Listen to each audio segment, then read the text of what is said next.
உன்னைய மாதிரி நெஞ்சில மசுறு உழைச்ச பொம்பளை என்னை தாண்டி பாக்குறேன். நீ நெஞ்சில மசிறு முளைச்ச பொம்பளை தான். காலு கை எல்லா இடத்துலயும் மசிராத்தியா இருக்கும். சரி, ரோமம் அதிகமா இருக்குன்னு சொல்லி எதுவும் நினைக்காதுங்க. சரி சரி. ரோம கட்டு அதிகமா இருந்தாத்தேன் இருந்தாத்தேன் அது அதிகமா இருக்குமா? எதுடி? இப்ப நாக்க தொங்க போட்டு கேப்ப எதுன்னு. இது என்னத்தா நீ சிரிக்கிறியா இல்ல கேலி பண்றியா? வயக்காட்டுக்குள்ள வாங்கோலி கணஞ்ச மாதிரி பரவாயில்ல. சரி, நான் வந்துட்டேன். சரி, என் தோழி எல்லாம் இருக்காங்க. சரி. ஆமா, எனக்கு எத்தனை பேர் தெரியுமா?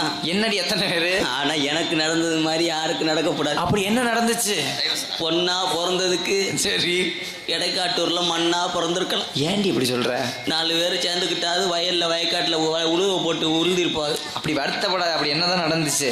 ஏன் கேக்குறீங்க? வேற யாரு? ஆமா, நீ வந்து உழுதுட்டாலும் 4 ஜால் அடிச்சிட மாட்ட. மூடிட்டு உட்காரு.